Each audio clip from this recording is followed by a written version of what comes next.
bienvenidos a un nuevo capítulo de Aprende a Desaprender. Hoy día estamos de regreso con el segmento de ¿qué te hubiera gustado que te digan que cuando eras niña?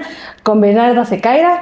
Ahora ella les va a contar un poco de ella. Ella misma se va a presentar a ella misma, así que démosle la bienvenida. Bueno, hola Vero, gracias por la invitación. Es un placer estar aquí y en Cuenca. Ya sabes que me ha encantado la ciudad y me encanta poder compartir este espacio contigo.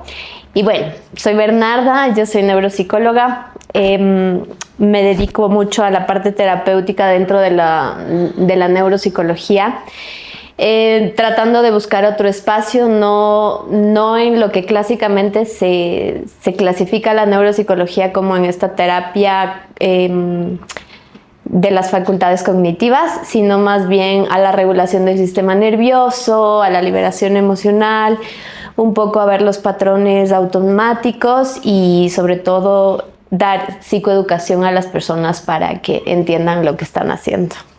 Sí, la verdad, estamos aquí, nos acabamos de conocer hace 3-4 días, no es que nos conocemos de antes. De toda la vida. Pero me encanta que podamos estar aquí, que podamos abrir estos espacios, porque realmente estuvimos en un congreso, yo de oyente, ella de ponente, sobre la conciencia, sobre el cerebro, sobre la filosofía en general y sobre la psicología, donde obviamente el escuchar su ponencia me conectó con tanto de lo que yo también creo y poder realmente transmitir este mensaje de cómo también tú llevas las cosas, creo que va a ayudar muchísimo detrás de esto, ¿no? Porque lo que yo te decía antes, tú también vas a poder hoy día tal vez bajarle al tema de que todo el estudio también que hay detrás, ¿no? Entonces, por eso igual podemos comenzar con justamente que tú le decías con los temas de patrones automáticos, que yo creo que eso es súper importante. Yo siempre repito eso, no sabes cuánto en la terapia, porque es como, dense cuenta que están en ese piloto automático, ¿no? Porque cuando tal vez uno tiene un poco más de conciencia sobre sí mismo, todo cambia.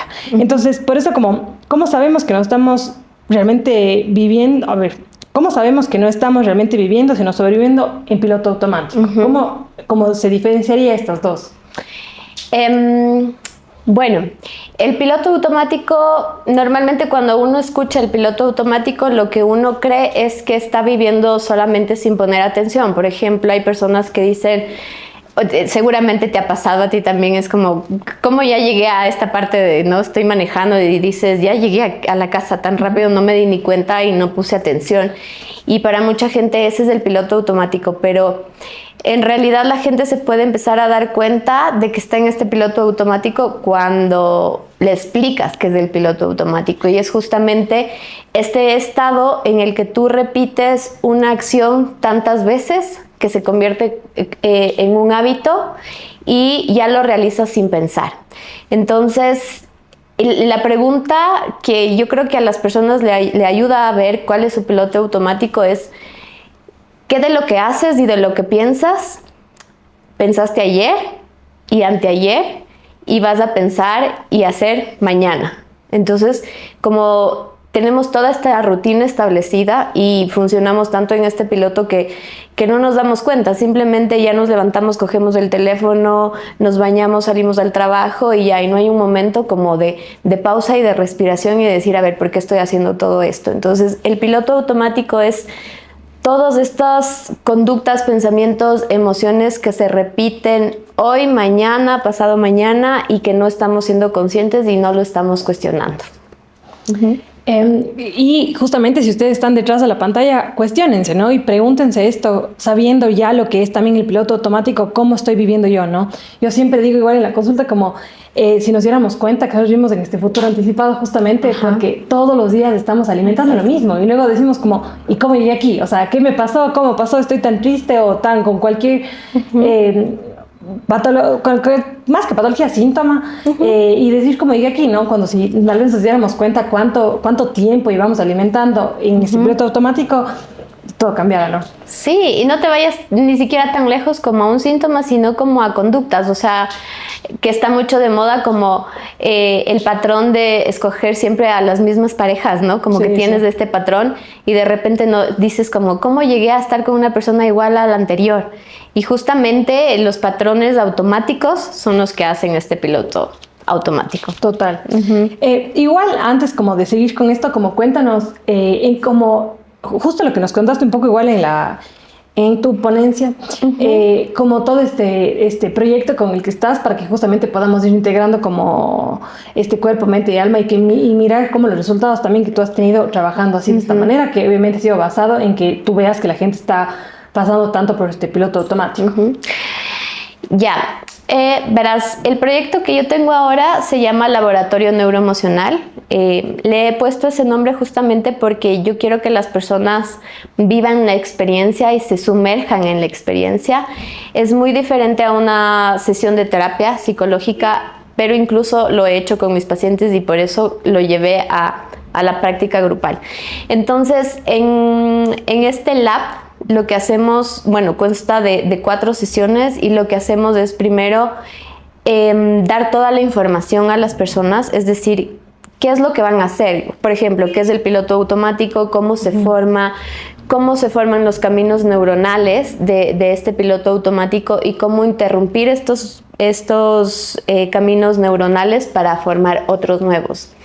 Entonces, dándole toda la información a las personas tienen una apertura a la experiencia. Es decir, si yo te explico todo lo que vas a hacer y todo en lo que consiste y todos los conceptos, las personas se abren mucho más a la experiencia y a habitar la experiencia. Una vez que ya damos toda esta información, empezamos con la práctica. Y justo la meditación, un tipo de meditación, porque hay un montón de meditaciones, pero la que hacemos en el app es una meditación basada en practicar y sostener la atención. Y justamente para salir del piloto automático, las personas tienen que ser conscientes de qué es lo que quieren reprogramar, cambiar. Entonces tienes que hacerles un ejercicio. Nosotros les hacemos un ejercicio de como este antiguo yo, ¿sí?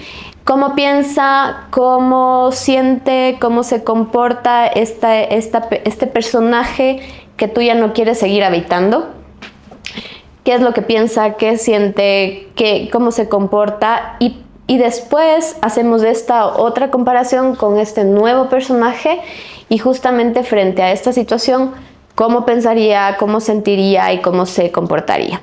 Una vez que tú ya tienes toda esa información, puedes hacer la práctica. Entonces, en la meditación, tú visualizas a este antiguo y a este nuevo yo, y aparte de que lo visualizas, guías la práctica para que la persona pueda sentir todas esas emociones que ha percibido en este nuevo yo. Luego hay otra sesión que es más sobre la parte emocional. La primera es sobre la mente, el pensamiento, el piloto automático. Luego viene la parte emocional y el piloto automático en la parte emocional, en la que explicamos cómo las personas nos convertimos en adictos a nuestras emociones y a nuestros estados emocionales sin darnos cuenta. Y ahí viene nuevamente una práctica como la que te dije de la meditación. Y en la tercera y cuarta sesión ya trabajamos del cuerpo. Entonces primero es mente, luego emoción y luego cuerpo. Y tratamos de hacer prácticas somáticas que liberen al sistema nervioso. Cuando tú liberas del sistema nervioso, es más fácil habitar la nueva realidad, ¿no? Puedes habitarla, puedes sentirla, puedes imaginarla de una forma más clara. Y el cuerpo empieza a liberar este antiguo patrón que se ha encarnado en tu cuerpo, porque las emociones, como yo les decía ese día, se van encapsulando en el cuerpo, no en la mente. Y a través de respiraciones y ejercicios lo que hacemos es esta liberación emocional, que las personas lo sienten muy profundo. Y bueno, ahí puede haber catarsis, puede haber llanto, puede haber risas, ha habido risas, pero catárticas, ¿no? Y como han venido nuevos recuerdos, personas que recuerdan su infancia, etcétera.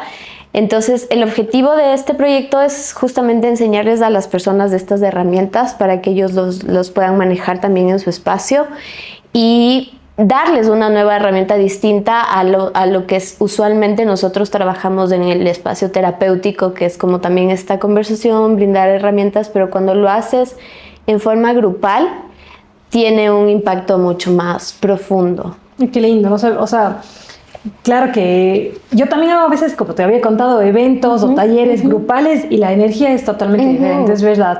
Y aún así me encanta el hecho de verdad, como te decía, tu ponencia me llamó tanto la atención porque es Yo creo que la gente no sana solo desde un lugar. O sea, tú no puedes sanar solo desde la mente, pensando, o viendo, lo que sea, o solo sintiéndolo también. O sea, se sana justamente de sí. Yo siempre le pongo cuerpo, mente y alma, pero que también ahí en medio de todo esto está la emoción, está el sistema nervioso, está tantos otros factores que si tú obviamente trabajas en estos tres, todo realmente logra liberarse y conectar con este nuevo yo, conectarse con el estado de flow, conectarse con toda la parte de creación, de creatividad, de todo, ¿no? Entonces, ¿cómo fueron los resultados de la gente? A ver, de lo que yo tengo entendido, obviamente ustedes se lo hicieron desde un tema ya laboratorio también, o sea, de poder medir lo que fue pasando también, ¿no? Desde un lugar mucho más como científico. Sí, esa es la segunda fase de este proyecto. Y ahorita lo que hicimos es un pre y post test emocional y mucho del conocimiento que tenían las personas acerca de justo el piloto automático y cómo manejan sus emociones, qué tan relacionados están con el manejo de su estrés, de herramientas, bueno, preguntas de ese estilo. Su reacción emocional, si es que viven en automático, muchas preguntas relacionadas a eso. Y después del evento se volvió a plantear el mismo cuestionario para ver qué resultados tenía. Y sí, fíjate que muchas personas ahora lo que más vimos es que hay menos reacciones emocionales, es decir, que las personas tienen ya esta conciencia de, a ver, este era el patrón que yo tenía, o sea, yo reaccionaba irritable o yo vivía, no sé, encarnado a la ansiedad o a la tristeza o a la irritabilidad. Entonces hay mucha conciencia de ellos mismos, hay más espacio entre sus respuestas.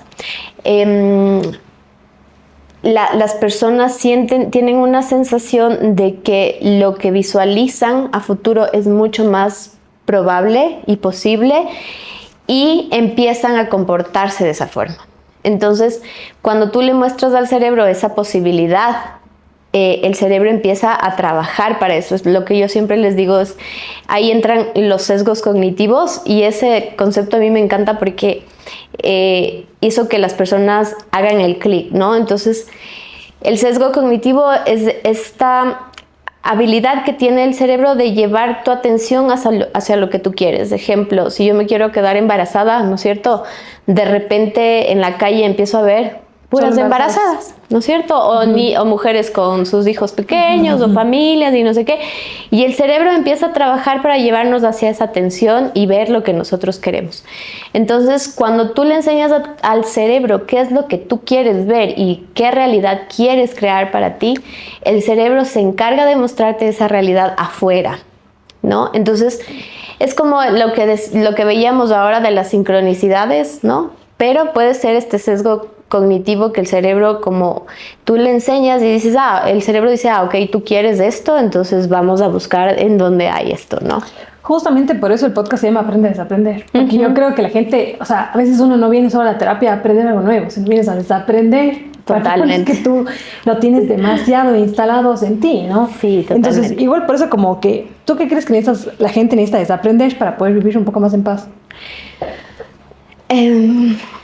Para vivir más en paz, yo creo que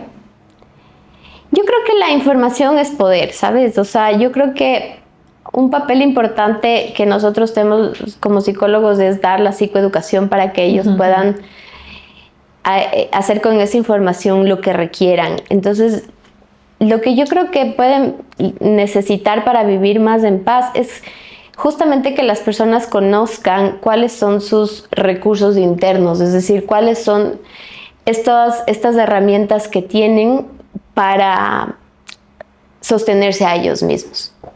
Y que no sabemos, o sea, que las tenemos y que nunca nos hemos cuestionado y que decimos, sí, yo tal vez soy muy seguro de mí mismo, pero ¿cómo eres seguro de ti mismo? ¿En qué sentido? ¿Cómo lo logras?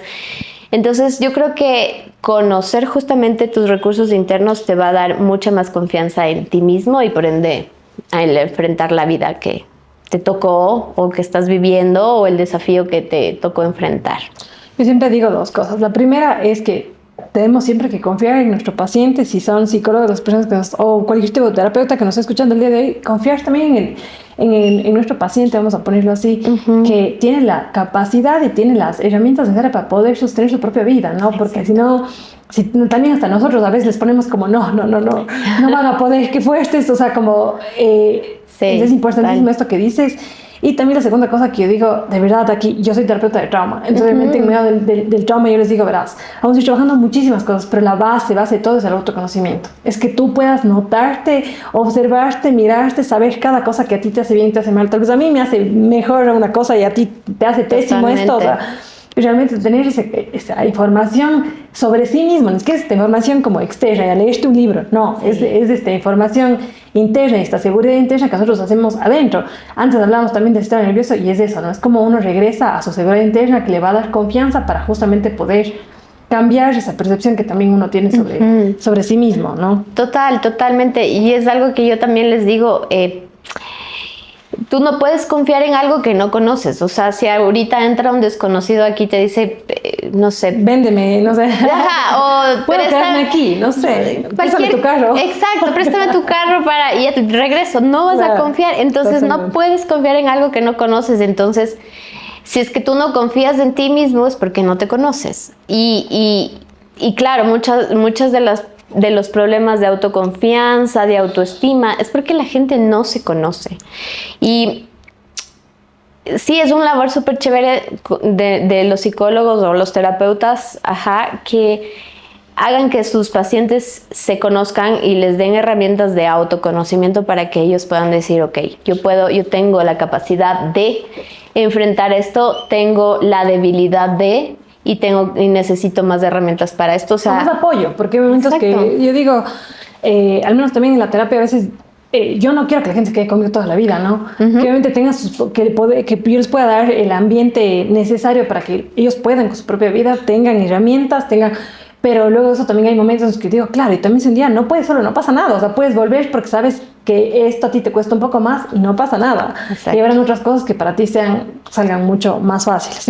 Y desde aquí, como yo te digo, como en esta parte del trauma yo veo mucho, hay dos cosas que quiero decir aquí. Primero, que tú decías el tema del cerebro y las posibilidades, y yo tengo un término en medio del trauma que digo, el trauma es quedarse tú sin posibilidades. Es que realmente yo siempre veo en imagen como tú envuelta en una soga, y es decir, como que siempre tuve que actuar en el mismo lugar, pero porque me quedé estancada en cierto lugar, ¿no? Entonces, devolverte las posibilidades es una manera de realmente de conciencia, de amplitud, de sanación, de integración. Entonces, qué lindo que realmente también desde lo que tú estás haciendo, y que, como decía, me parece tan interesante tenerte en este espacio porque siento que compartimos como la misma manera de mirar, ¿no? Pero bueno, esta era una de las partes, pero la otra es como psicóloga de trauma que soy, veo que muchas personas dicen siempre como yo soy así, yo tengo mi respuesta para esto, pero aún así en todo lo que tú estás haciendo, o sea, ¿cuánto esto realmente es identidad y cuánto es una programación aprendida? En medio de este piloto automático que hablábamos. Es que yo creo que la identidad justamente es una programación aprendida.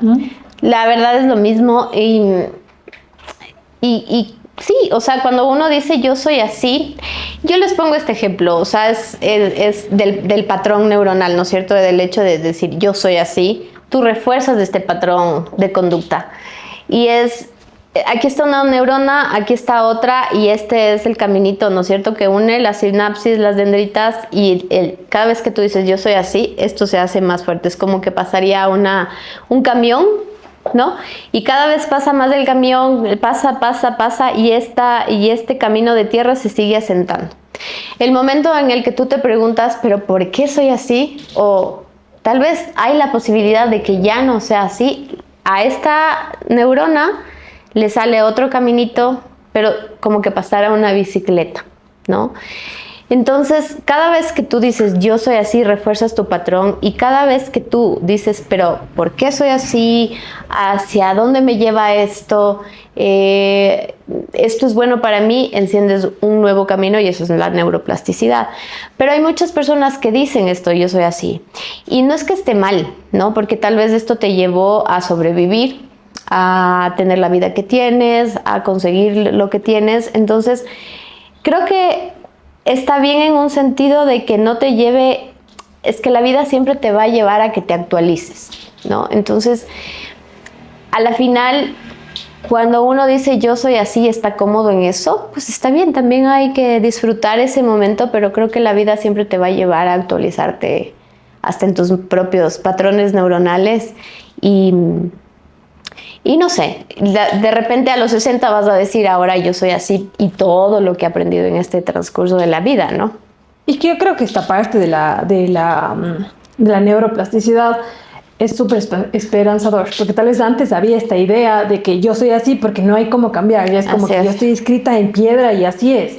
Pero a veces, en serio, entender que nosotros los seres humanos tenemos en el cerebro la neuroplasticidad, de que nosotros podemos formar nuevos caminos neuronales que en base a la epigenética, tú puedes en base a tus hábitos, a lo que tú hagas, cambiar como las enfermedades que supuestamente son hereditarias y que no al 100% desde ahí, ¿no? Pero aún así como que tú con tus hábitos, con tus acciones, con lo que hagas, puedas realmente cambiar. Eso también es un tema, ¿no? Como decimos, cuestionarnos para hacer que realmente algo cambie. No tiene que todo siempre ser así.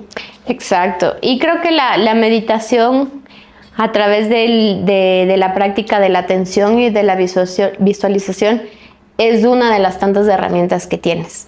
Simplemente que esta herramienta yo siento que no es tan invasiva, tan fuerte y que puedes acceder en cualquier momento que tú quieras. O sea, simplemente el hecho de cerrar los ojos y respirar ya te transforma de este estado del estrés y de la sobrevivencia al estado de la creatividad. Entonces, el ser humano tiene solo estos dos estados, estrés o creatividad. Tú no puedes crear nada si estás estresado, si estás en sobrevivencia, porque estás enfocado en sobrevivir.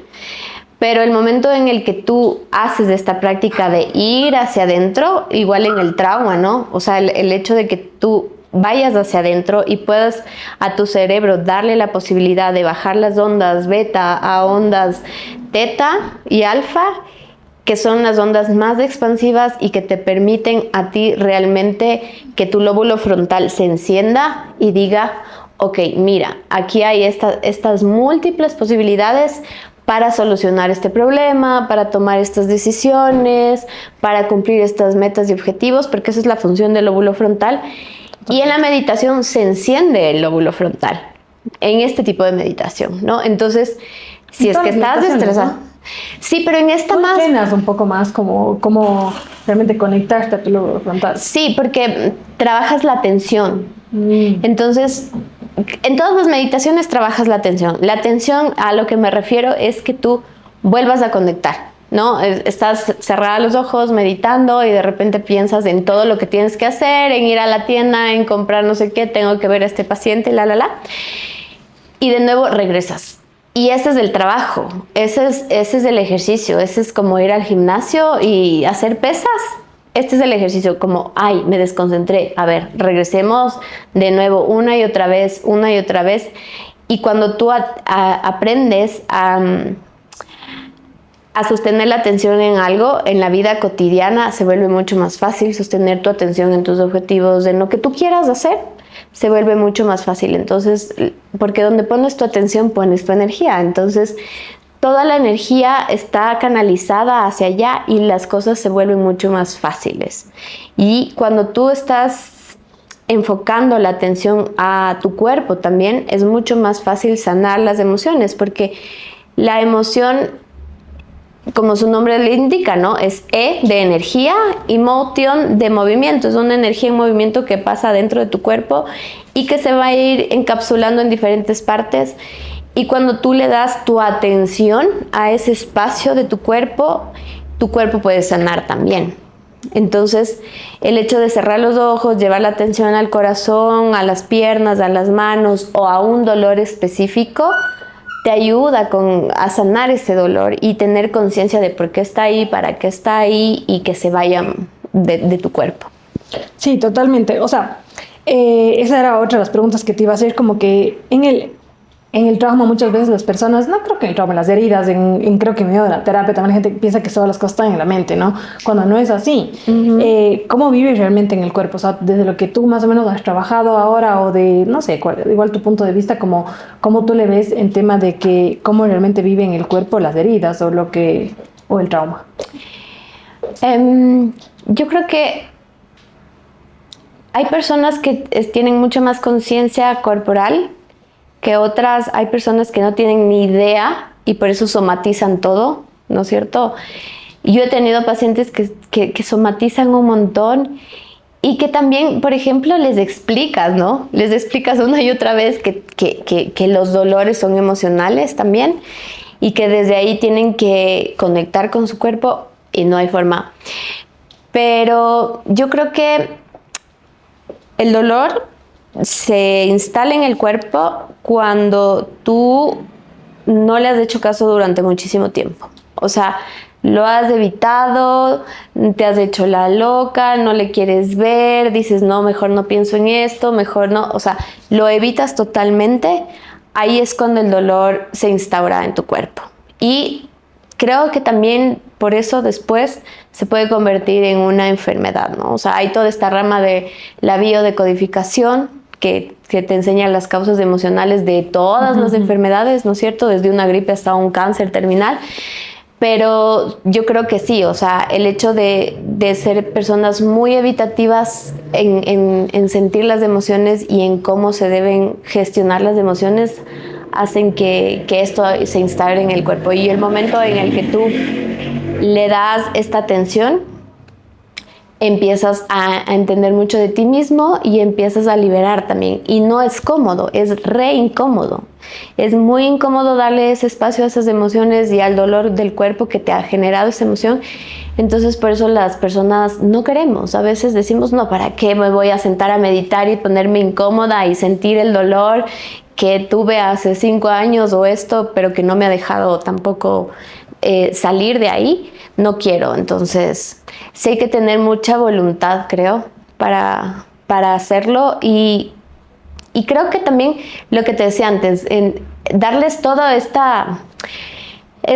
background de conocimiento de cómo funciona y por qué funciona así y por qué se ha instaurado y qué va a pasar cuando hagas esta práctica. Literalmente desde la psicoeducación, las personas, en mi experiencia y de lo que me han dicho posteriormente, la experiencia es totalmente distinta.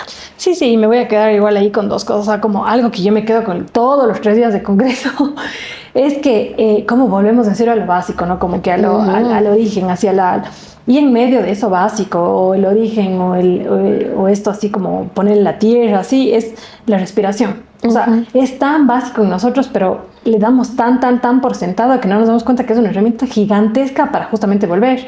La respiración es vamos a ponerle un nivel 1 de estados meditativos, ¿no? Porque tú tienes que siempre estar respirando conscientemente. Y obviamente es como decíamos, donde uno pone la atención, pone la energía y es donde crea las cosas.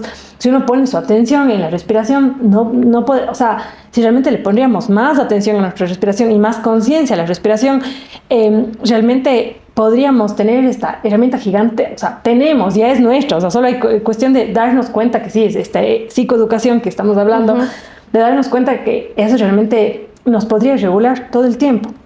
Pero a veces la gente dice, no, ya me dijiste que respire, pero no me pasa. Claro, pero ¿cuánto en serio lo estamos entrenando? Porque eso es lo importante, ¿no? Como es sostener la incomodidad que dices del entrenamiento en sí.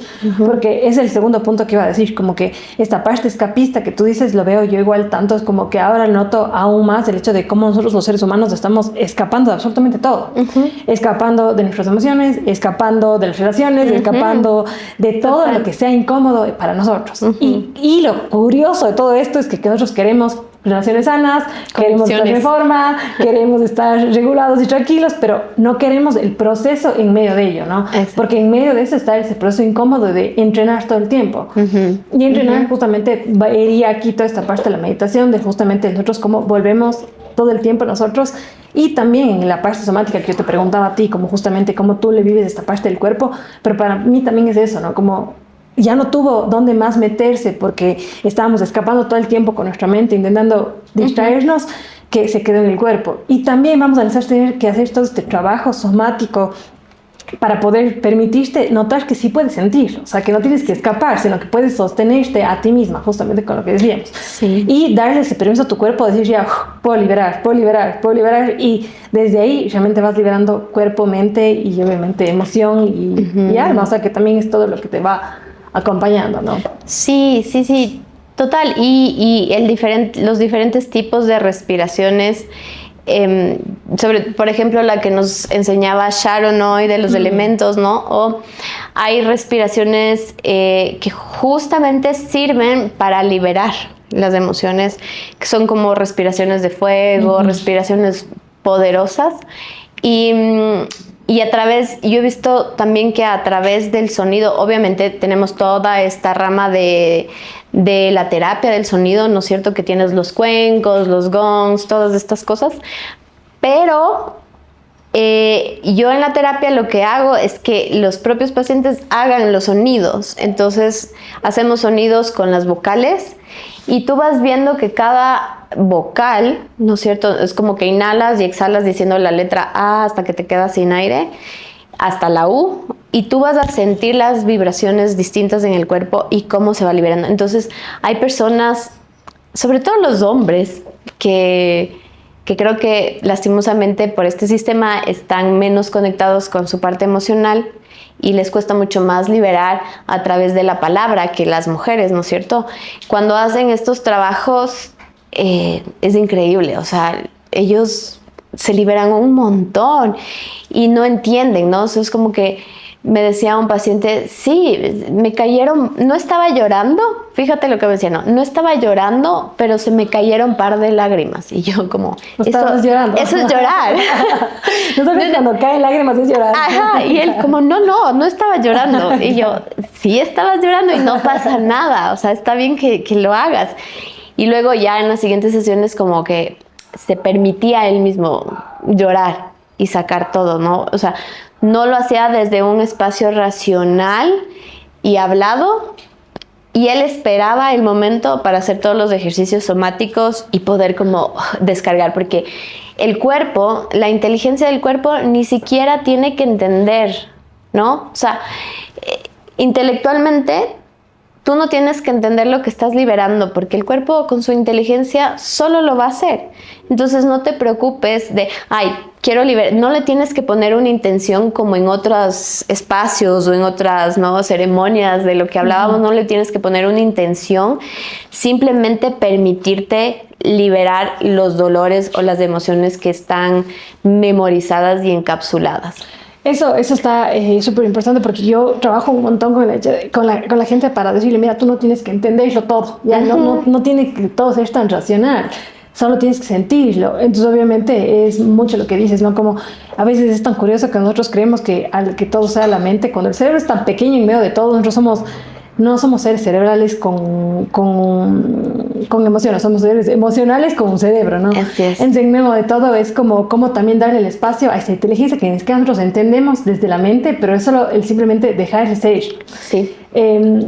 No sé también por qué, mientras me decías esto, en una de las ponencias también del Congreso, ya voy a ponerles aquí abajo el nombre del neurocientífico también, porque él era PhD en España. Él hablaba, al terminar su ponencia, dijo como, solo quiero decirles que no hagan tanto caso a los académicos. Alex se llama, no me acordé el apellido. Me encantó, porque yo me reía, porque decía, bueno, eres PhD en todo esto, pero a veces la gente también, yo no quiero desmerecer a toda la parte científica. Yo creo un montón, pero también hay como cuánto nos vamos a abrir este campo también a todo esto que no tiene que estar específicamente en el papel, pero Exacto, que a veces simplemente lo estás sintiendo, y que también es parte de cómo tú también le das esa responsabilidad, esa sabiduría al cuerpo, ¿no? De decir, ya ves, ¿qué me está diciendo mi cuerpo? ¿Qué necesita también, ¿no? Y que esto es mucho también con lo que yo trabajo. Sí, totalmente. Y creo que nuevamente ahí entra la educación. O sea, es que la educación, tenemos este término como el coeficiente intelectual, tenemos el coeficiente emocional. Claro. Entonces, Mucha gente no tiene idea y creo que por eso también ahora hay tantas crisis emocionales, porque la gente no entiende, o sea, está tan patologizado. Todo, ¿no? Entonces hay, por ejemplo, adolescentes que ven una peli de terror y dicen, es que me dio mucha ansiedad y ya me quedé con la ansiedad y ahora tengo ansiedad. O sea, no tenemos ni idea qué es la ansiedad, qué es la depresión, o qué es simplemente estar tristes, o qué es estar aburridos. Y hay mucha gente aburrida que se confunde y dice que está deprimido. Soy bipolar.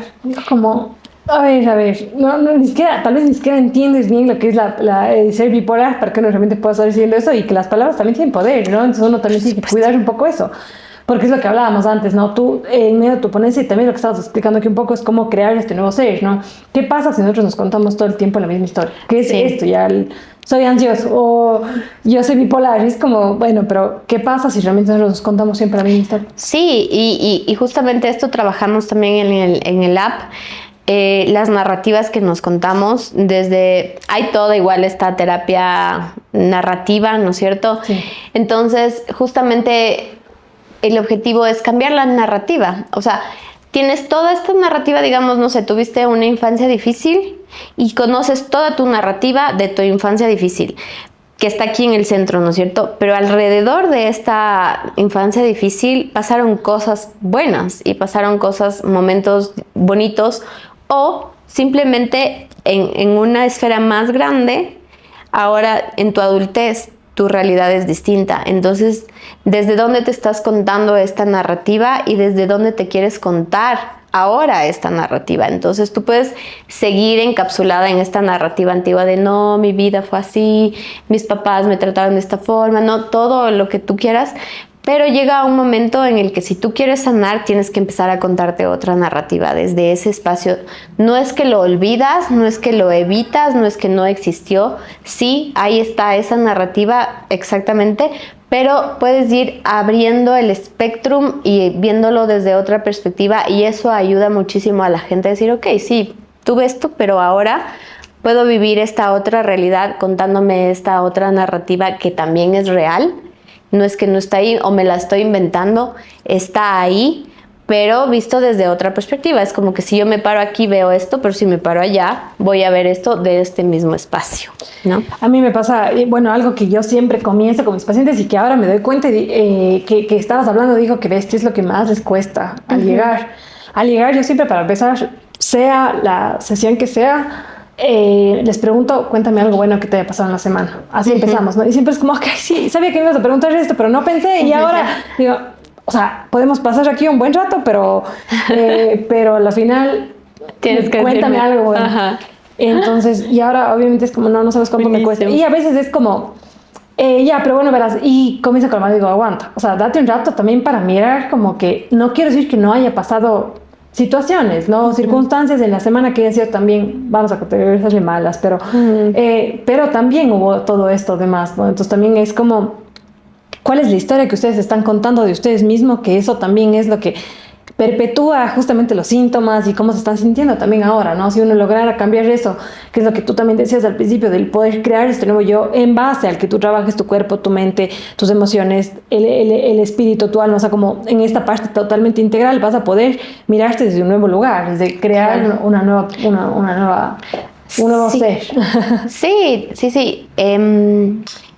Es lo que te decía antes, o sea, una persona no puede crear nada ni ver nada si es que está sumergido en este estado. No puedes decirlo, el estado o el rol del victimismo, y preguntándote por qué me pasa esto, por qué me pasa esto, por qué me ha pasado ahí, es que mi vida esto, desde ahí tú no vas a poder crear nada, porque si no sales de ese estado, no puedes ver las posibilidades que te brinda tu propio sistema, tu mente, tu espíritu, tu alma, como lo quieras ver, y el mundo que te rodea tampoco. Entonces, cuando tú estás en esta, digamos, coherencia de mente, emoción y cuerpo, es mucho más fácil hacerla real. Entonces, eso es lo que trabajamos en el laboratorio. Por eso los primeros son mente, luego emoción, para que tengan más conciencia emocional, y luego el cuerpo, o sea, porque el cuerpo va a responder mucho antes que la mente.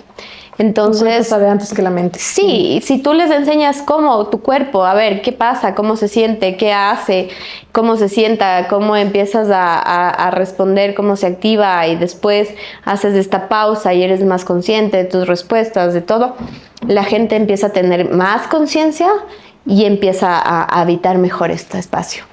Totalmente. Yo realmente creo que una cosa como clave es justamente lo que hablamos, la conciencia, es la información, es el cuestionarse, es el también querer llenarte de posibilidades, como decíamos, porque te creo que también cuando nos escucho me lleno de esperanza, ¿no? Porque también digo, espero que también ustedes del otro lado se estén llenando de esperanza de saber que siempre puede haber un antes y un después, que siempre uno está construyendo su propio cerebro, estamos nosotros todo el tiempo teniendo esta neuroplasticidad, estamos todo el tiempo siendo responsables de nosotros mismos y eso a veces puede asustar, pero también es muy, muy liberador, porque decir, claro, o sea, tal vez fui yo y mis circunstancias, tal vez fui yo y todo esto, pero también también hay este otro lado, ¿no? Del que, algo que yo también o sea, será que repito, te juro que en todos los episodios, pero la diferencia entre un niño y un adulto es que el adulto tiene el poder de decisión, el niño no. Seguramente hubieran cosas que sí nos pasaron, pero ahora nosotros sí podemos ir creando este nuevo ser, ¿no? Y poder sí, darle el espacio al que fuimos y al que a veces nos acompaña, pero también darle este espacio de poder decir, sí puede ser alguien más y llenarte de posibilidades. Es verdad que no solo es escuchen este episodio y tarán, ya no es así. Es obviamente todo un trabajo, como decíamos, de trabajar tu atención, de trabajar con tu cuerpo, de trabajar con tus emociones, de trabajar con tu mente, de darle el espacio al cuerpo, como decíamos, pero igual también que sí hay ese otro lado, ¿no? Sí, y la verdad, yo he visto que mucha gente puede llegar a hacer conciencia de muchas formas, ¿no? Hay muchas formas de llegar, hay muchos tipos de terapia ahora, para todos los gustos, ¿no? Pero siempre nos llevan a lo mismo, que es tener conciencia de nosotros mismos. Siempre, o sea, este autoconocimiento, esta metacognición de poder darnos cuenta de cómo estamos pensando, cómo estamos sintiendo y cómo estamos actuando. O sea, entrenar esta metacognición lo vas a hacer en cualquier terapia. Sea holística, sea clásica, sea científica, sea oriental, cualquier práctica siempre te va a llevar a observarte a ti mismo hacia adentro y desde ahí poder proyectar lo que estás sintiendo y lo que estás viviendo hacia afuera, porque simplemente es una proyección. El rato que tú te sientes mejor contigo mismo, tu ambiente externo cambia totalmente. Totalmente. Así que o sea, más que nada como con qué yo me quedaría y les dejaría a ustedes hoy día con esto, ¿no? Con el que también pueden tener, o sea, que se permitan observarse primero y que en medio de esta observación puedan realmente visualizar estas posibilidades, que puedan saber que si ustedes también en medio de esta metacognición, ustedes realmente se dan el permiso de cuestionarlo, ir a mirarse, ir a observarse. En medio del observador también está el cambio, ¿no? Entonces, mira lo que estoy observando, perfecto, entonces de aquí no va, tal vez lo voy a hacer desde este lugar, ¿no? Entonces, no sé, tú como con qué les quisieras dejar de todo lo que hemos hablado igual el día de hoy antes de hacerte la última pregunta. Bueno, yo creo que lo que yo siempre digo es infórmense, o sea, infórmense de la parte emocional, de todo lo que ustedes quieran experimentar, infórmense, porque creo que, como les decía, eso hace que uno habite mejor la experiencia y que en el autoconocimiento están todas las respuestas. O sea, muchas veces nosotros vamos y preguntamos a alguien sobre lo que nos está pasando y no escuchamos lo que necesitamos, ¿sabes? Y el momento en el que uno practica estas prácticas de interiorización, de introspección, encuentra las respuestas. Es lo que siempre te dicen, ¿no? Como las respuestas no están afuera, están adentro. Y una forma de hacerlo es simplemente sentándote 5 minutos, respirar, cerrar los ojos. O sea, el rato que tú cierras los ojos, sales del mundo exterior y tu atención entra hacia ti. Y desde ahí poder simplemente escuchar. Y yo les dejaría con eso, practiquen esto. Cierren los ojos. 40 respiraciones profundas son 3 minutos, 5 minutos, que con esa práctica pueden empezar. y que no dejen de practicar si es que la mente viene a abrumarles. O sea, ese es justamente el ejercicio, ¿no? Sí, esa es la función. Una vez yo digo como que uno no puede pedirle como el corazón es palpitar y bombear sangre, no puede pedirle al cerebro que deje de pensar de la noche a la mañana. Completamente. Es un poco de justamente entrenar esto, ¿no? Y si obviamente uno quiere tener como cuadritos, no puede solo llegar y decir ya, cuadritos, sino es entrenar todos los días para que puedan llegar a ello. Entonces también es como que estos pasos les motiven a decir, realmente voy a comenzar a entrenar mi cerebro porque me merezco habitarme mejor, me merezco tener más calidad de vida y me merezco estar bien. Así que con eso vamos a ir a hacer la última pregunta, porque este segmento se llama ¿qué te hubiera gustado a ti que te digan cuando eras niña? Así que, ¿qué te hubiera gustado?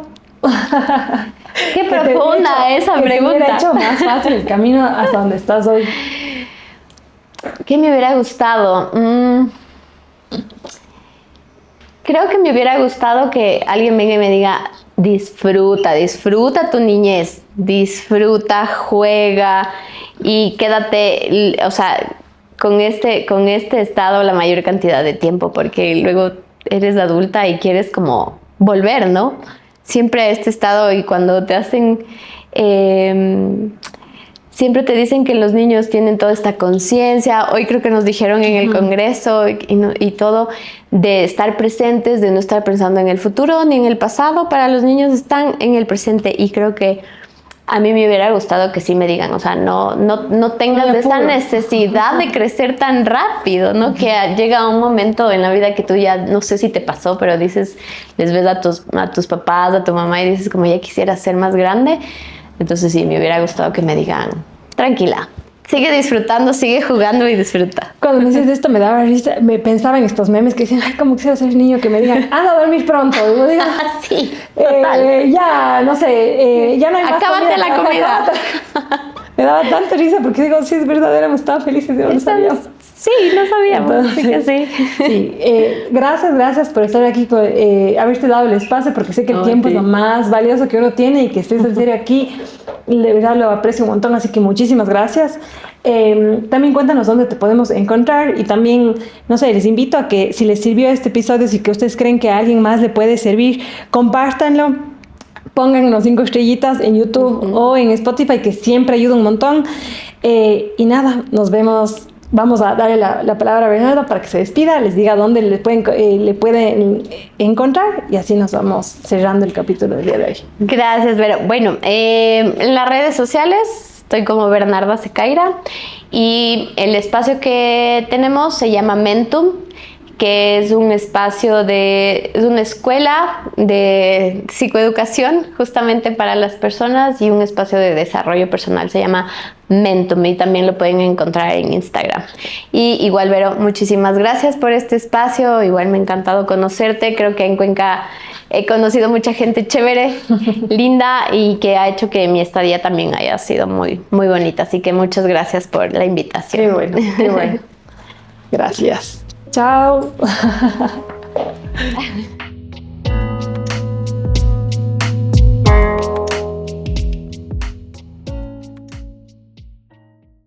Hola, bienvenidos a un nuevo episodio de Aprende a Desaprender, un espacio donde hablaremos de psicología, trauma y procesos de sanación para ayudarnos a integrar nuestras heridas y encontrarnos con nuestra luz.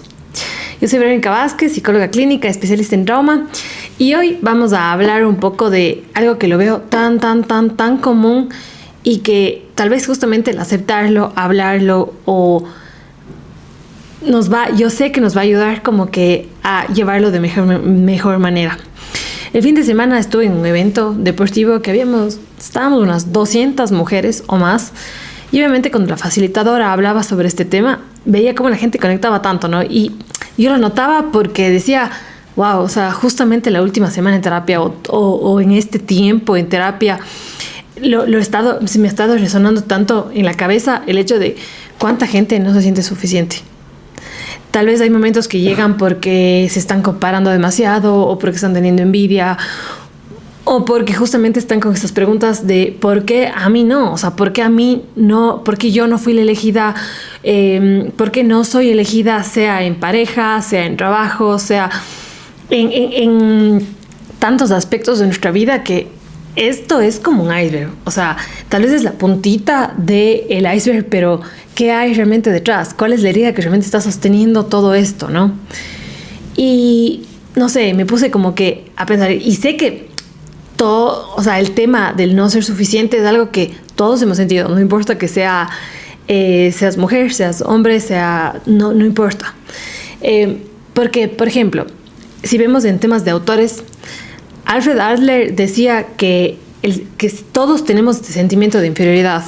Lo importante de tener este sentimiento de inferioridad es justamente reconocerlo para no estar teniendo estas acciones compensatorias que todo el tiempo te van a hacer que entonces como tengo este sentimiento de inferioridad, entonces me conecto demasiado al perfeccionismo, todo el tiempo a la comparación, todo el tiempo justamente al no sentirme elegido, al estarme presionando de una manera no sana, que esto es lo cuestionable, ¿no? El poder decir, si yo estoy teniendo justamente si yo lo noto, es poder más aceptarlo, más que todo el tiempo estar en lucha constante con este sentimiento que hace que yo entre en este loop sin fin.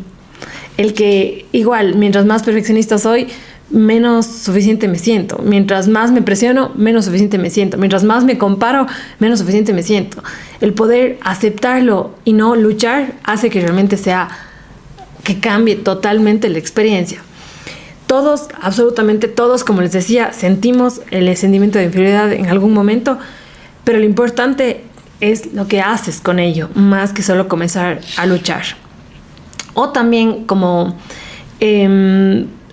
porque esto sí viene justamente de, tal vez puede sonar, ¿no? Como el no soy tan bonita, la otra es mejor, la otra es más inteligente, el no soy suficiente como estoy, como les decía, que siempre el problema van a ser estas partes de cómo nosotros queremos como compensar, ya que es el perfeccionismo, el síndrome de la niña buena, que yo creo que es como algo que veo un montón, el controlar mi cuerpo y estar en guerra con mi cuerpo, porque mucho es como miro el de lado y decir, ay, qué hermoso cuerpo que tiene ella, pero el mío está mal. O sea, y que siempre me mantiene en este constante como sentimiento de inferioridad, ¿no? De siempre querer como lograr más, siempre estar en esta carrera que no tiene un fin. Entonces, como decía, es cómo nos damos cuenta, el escuchar esto, decir, sí, si algo de esto en serio me resonó, cómo comienzo a darme cuenta para poder trabajar en esta herida que me ayude a aceptarla, más que realmente estar luchando todo el tiempo, porque no es que tú estás intentando ser mejor, estás intentando sentirte menos. Entonces, en este loop que yo les decía, nunca se va a llenar, porque tal vez es importante saber que siempre va a estar ahí y que el problema en serio no es externo, sino que es interno. Por eso es como, no sé, yo le pensaba tanto, es como tal vez cuánto estamos intentando buscar estas respuestas afuera de poder decir, no, claro, es que, como decía, mientras más haga, mejor me voy a sentir, o mientras mejor me porte, menos voy a sentir esa sensación de no sentirme suficiente, porque así sí los otros me van a validar. Y es como, ¿cuándo vamos a tal vez parar y darnos ese tiempo de ir a mirar cómo está mi iceberg? ¿Cómo están en serio las heridas súper profundas en mi ser que me están haciendo que yo, o sea, que no pueda vivir con más calidad de vida, que viva con más paz, que viva, no sé, o sea, que viva viva habitándome mejor? Entonces, eso creo que es como importante ponerlo, como tocarlo en el día de hoy, para que si algo de esto te resonó, comiences de verdad este proceso de poder ir a mirar más atrás qué es lo que realmente te mantiene en esta herida, o sea, en esta herida invisible, profunda, que no te está dejando seguir. Y bueno, para empezar siempre hay que ir a preguntar como cuál está siendo el síntoma que este rato está presente, que sea como que mi punto de inicio, ¿no?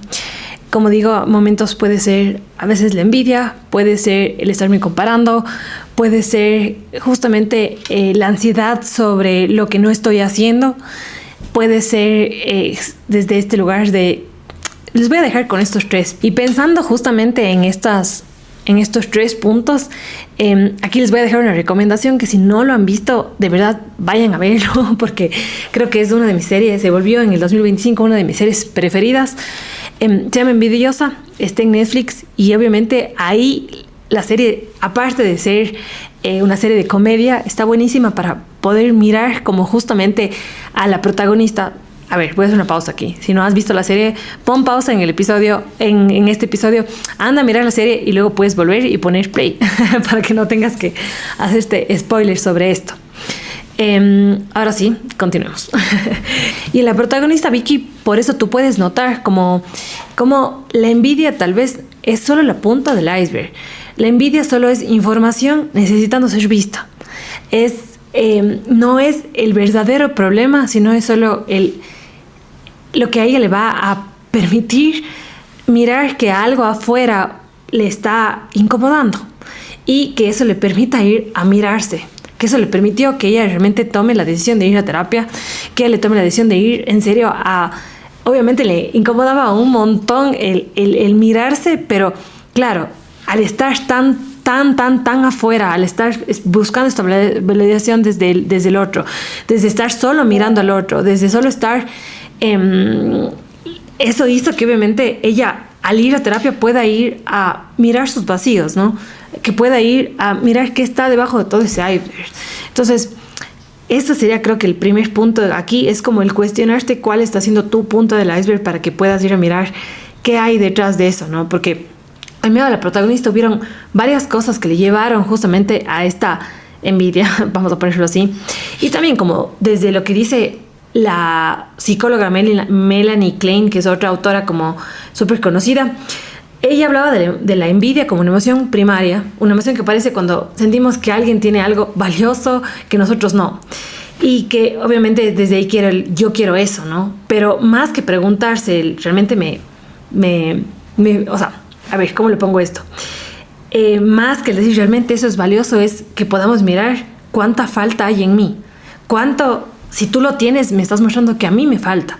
Entonces, tal vez no es el problema de que el otro lo tenga. Porque obviamente la envidia en un lado sano, vamos a ponerlo así, es un poco de que te está mostrando lo que tal vez tú quisieras alcanzar y que también puedes llegar hasta usarlo como motivación desde un lugar sano. Pero eso no quita que también la envidia te esté mostrando mucho de tus vacíos, de las cosas que tú crees que tú no tienes, que tú sientes que algo está faltando.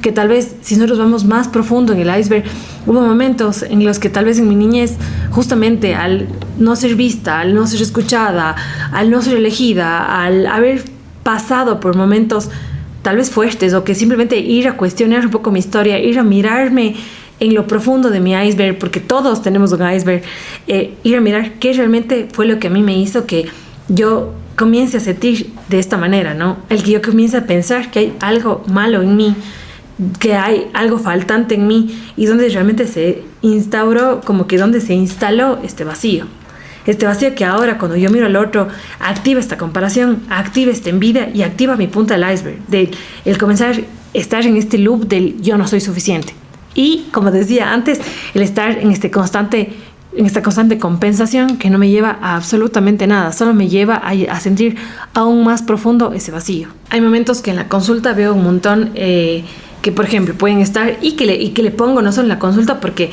pensaba mucho en este evento que les cuento, este evento deportivo que estábamos tantas mujeres, y es como escuché muchísimos de sus comentarios de le viste, está cueraza, o sea, está con un cuerpazo, está, no sé, ay, le viste, está como, entonces como tal vez no estás ni siquiera envidiando el cuerpo de alguien más, muchas veces estás envidiando la idea o idealización que tú tienes sobre un cuerpo, que tú crees que tal vez llegando a esa meta, pues llegarías a tener algo que simplemente lo que tú crees que ese cuerpo recibe, ya que puede ser amor, validación, atención, elección, que sí sea claro, como ella tiene un cuerpazo, a ella sí le eligieron y no a mí, que yo estoy así, o sea, claro, como ella tiene este cuerpazo, claro, ella sí tiene toda la atención y yo no, pero tal vez es como, esto es como yo les decía, perpetúa justamente el trauma, porque está haciendo que tú simplemente estés buscando estas respuestas donde no lo vas a encontrar jamás. En este otro no lo vas a encontrar jamás. Es como volver, cuestionarlo, ir a ver hasta esta herida profunda, la herida justamente tal vez de no ser elegida, y que no solo tiene que ser en pareja, ¿no? Sino a veces puede haber sido desde el no ser vista, y comenzar a hacerlo desde este lugar como cuando te sientes no elegida, también se activa muchísimo tu sistema nervioso, tu sistema de alerta, como les decía, que no lo entiende como, bueno, solo me estoy comparando ya, sino no, es como activa su peligro, vamos a ponerlo así, que yo al estar buscando la respuesta desde el otro, no me permite el poder decir, a ver, ¿dónde estoy? ¿Cómo estoy? ¿Qué estoy sintiendo? ¿Cómo te estoy sintiendo este vacío en el estómago? ¿Estoy sintiendo esto en el pecho? Y poder más fijarme en la regulación más que justamente en el otro. Y esto obviamente se da cuando uno comienza a sentir estas sensaciones tan grandes en el cuerpo. Es como les decía, vamos a mirar qué es lo que cuál realmente es la herida que me va a permitir sostenerme desde el sanar de adentro hacia afuera, el poder sostener, hacer más ventana de tolerancia, el poder darme lo que yo necesitaba, que en algún punto no se me dio, ¿no? Pudo haber sido el que no fui vista en casa, que justamente que no me sentía suficientemente importante, que hubo mucha comparación, que hubo mucho maltrato, que tenías que hacer más porque si no, no te iban a querer, que había como todo este amor condicionado, que obviamente ahora yo comienzo a confundir esto de adulto, ¿no? Y si nosotros miramos justamente nuestra historia, nuestras heridas, podemos ir a cuestionar un poco más de qué está hecho ese vacío me va a poder a mí permitir conectar a mi cuerpo, a mi mente y poder darme eso que justamente yo no estoy como teniendo y hacer este cambio de perspectiva de en vez de quedarme en esta repetición, si cambio ahora sí me van a elegir, o si me pongo en mi cuerpo se va a ver mejor, ahí sí me van a elegir, y dejar de estar en esta lucha constante conmigo, sino más poder estar somos tú y yo, somos un equipo, más que estamos los dos luchando el uno contra el otro. Y volviendo, que ya saben que yo siempre me voy, pero siempre voy a intentar ir juntando todos los temas en tema del sistema nervioso. Cuando tu sistema siente que justamente tú estás en peligro y esa supervivencia, comienzas a tener estas partes compensatorias, ¿no? Por ejemplo, comienzo a tener este hipercontrol, me exijo, controlo mi cuerpo, busco perfección, y por eso si tú ahorita sientes que estás en lucha contra tu cuerpo, puedes ir a mirar justamente qué hay detrás, ¿no? Esto tal vez es la punta del iceberg, pero ¿qué hay? ¿Cuál es realmente este vacío profundo que este rato yo estoy como teniendo si no hago todo bien, me van como que a rechazar, ¿no? Y hay algo que de verdad casi no se habla, pero es justamente los procesos, cuando la envidia no se procesa, ¿cuál es el proceso detrás de ello, no? Se convierte en este rechazo y en esta violencia interna, de veo a alguien o veo algo o veo una situación, siento esta envidia y me da primero vergüenza sentirlo, que igual me voy a quedar un poco hacia mí. Comienza este loop de comparación, de sentirme menos, de me rechazo y vivir en este rechazo constante. Intento cambiar lo que son estas cosas, estas medidas compensatorias que yo les decía, y de ahí empieza, de ahí está, si vuelvo al ciclo todo el tiempo y vivo en esta violencia interna. Entonces yo creo que una de las maneras que justamente para trabajar en no soy suficiente, porque eso es lo que les explicaba, la herida base es justamente el no sentirme suficiente. Y de verdad, bueno, eso voy a dejarlo para el final. Quiero como que no se sana diciendo el no soy suficiente y ahora sí soy suficiente y ya está. O sea, no, se trabaja un poco más en no el soy suficiente, sino hay una parte mía que se siente así, como yo les decía en otros episodios, como que el nombrarlo siempre va a ayudar a diluirlo. Y ahí sí como ir a cuestionar esta herida, ¿no? De cuándo empecé a sentir esto, cómo se dio, cuándo fueron las primeras veces, qué tuve que hacer en medidas compensatorias para sentirme válida, qué es lo que ahora estoy haciendo en estas medidas compensatorias para sentirme válida. Aquí sí quiero que voy a dejarles todas estas preguntas en la descripción para que ustedes vayan a hacer un screenshot y en serio vayan y se pregunten esto, para que en medio de esto ustedes sí puedan como el cambiar cómo te hablas, cómo te exiges, cómo te acompañas, porque en medio de este proceso no es el cambiar, sino saber acompañarnos, dejar de exigirnos para empezar a acompañarnos, como les decía. También aquí hay mucho de regular nuestro cuerpo, sentir nuestro pecho, sentir nuestro abdomen y en medio de eso poder decir, bueno, este vacío, ¿cómo lo voy a llenar? Antes lo estaba llenando de perfeccionismo, de comparación, de malos tratos, pero este rato como qué serio está necesitando esa parte de que no está siendo vista, ¿no? Y que ahorita me está gritando, o sea, me está como que haciendo esto, me está haciendo estas banderitas a gritos, ¿no? Y aquí sí hay un punto importantísimo de dejar de negociar nuestro valor. Tu valor nunca va a depender de tu cuerpo, de tu peso, de lo que tienes, de si te eligen o no. No va a eso nunca está en duda. Entonces aquí es cambiar la pregunta del ¿soy suficiente? A ¿estoy siendo yo? Porque yo creo que en medio de, es como todos estos pasos que les decía, ¿no? Desde el mirar, de cómo lo decía Adler, de decir, hay siempre ese sentimiento de inferioridad, el reconocerlo, aceptarlo, y más que el quedarnos en esta compensación del soy suficiente y todo el tiempo estás pensando en esto, el estar comparándome o desde la envidia, es el empezar a preguntarme, ¿estoy siendo yo? ¿Qué parte mía sí está siendo auténtica? ¿Qué parte mía sí está mostrándose tal y cual es? ¿Qué parte mía sí está siendo validada de adentro hacia afuera? Y creo que eso es lo más importante, porque no necesitas como más validación desde afuera, no necesitas que alguien más venga y te elija, no necesitas que alguien venga y te diga que sí estuvo bien hecho o alguien que te aplauda por lo que hiciste, sino si hay un poco del que tú comiences a elegirte a ti misma.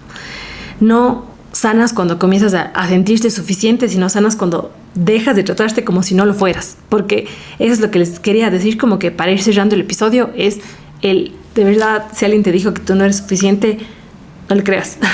Todos nacimos perfectamente imperfectos, perfectamente suficientes y perfectamente completos. Así que creo que te quedes con eso, que nunca dejes que nadie te diga lo contrario. Eres perfecta, eres suficiente y nada. Con eso quiero ir cerrando un poco el episodio, con el decir que el día que tú te eliges, todo cambia, porque comienzas justamente a llenar ese vacío que antes, es verdad, por algo que tal vez de niña, adolescente, no fue visto, no fue validado, no hizo esta herida gigante, este vacío gigante, pero el momento en el que también comienzas a elegirte tú, los síntomas comienzan a dejar de gritar y comienzas a poder ser, en serio, tu mejor compañía.